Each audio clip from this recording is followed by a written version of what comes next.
Good morning, gentlemen. The question asked is there a partiality between defense background candidates and candidates without any defense background? To start with, let me tell you, I did not have anyone in the defense forces when I joined. So I was the first one to join defense forces.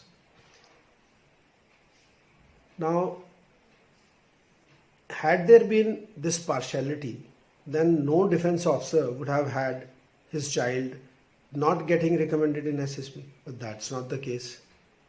Every time there are so many kids who either get screened out or they get conferenced out and they're not taken into defense forces.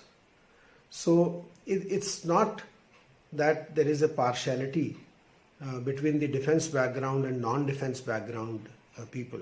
In fact, I'll go a step forward to say that people or the candidates who belong to a defense background, there is more expectation from them because they've got access to all the resources which possibly were required to get prepared for SSB.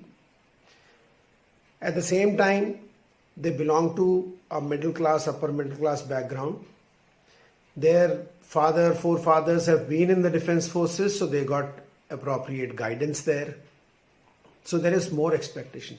In the same way, like we have more expectation from a candidate who's coming from Sainik school or military school or from Rashtriya Indian Military Academy for that matter, Rashtriya Indian Military College for that matter, because all these institutions are flushed with whole lot of activities, games, extracurricular, co-curricular activities, and they are kind of preparing you to join defense forces.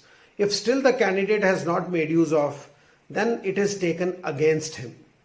So I would rather say that a person who is from non-defense background gets a better hearing, gets a better chance to get recommended than who is from defense background. My own son, till 11th class, he was a die-hard infantryman. He wanted to join defense forces. But in 12th class, he said he does not want to join. I said, okay, fair.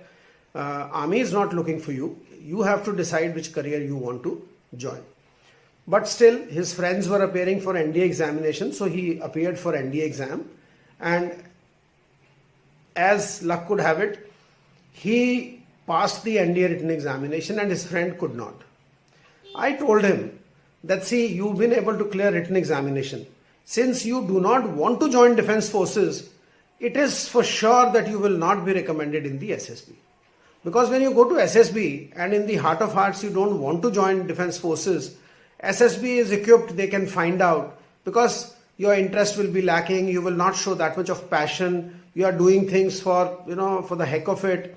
So automatically you will get left out. You will not be recommended there. And that's exactly what happened. Today he is an investment banker. He is in New York.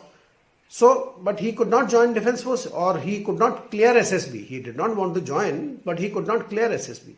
So it is not correct to say that non-defense background people lose out in front of defense background people. I would say it is other way around. Non-defense background people get a better chance at selection than defense background people. There are a lot of senior officers who are corps commanders, army commanders. Their children also couldn't get through. It's not that we are against them, that we have to not recommend those people. But if they don't come up to that expectation, then obviously they get conferenced out. I hope that satisfies. Thank you very much. Jai Hind.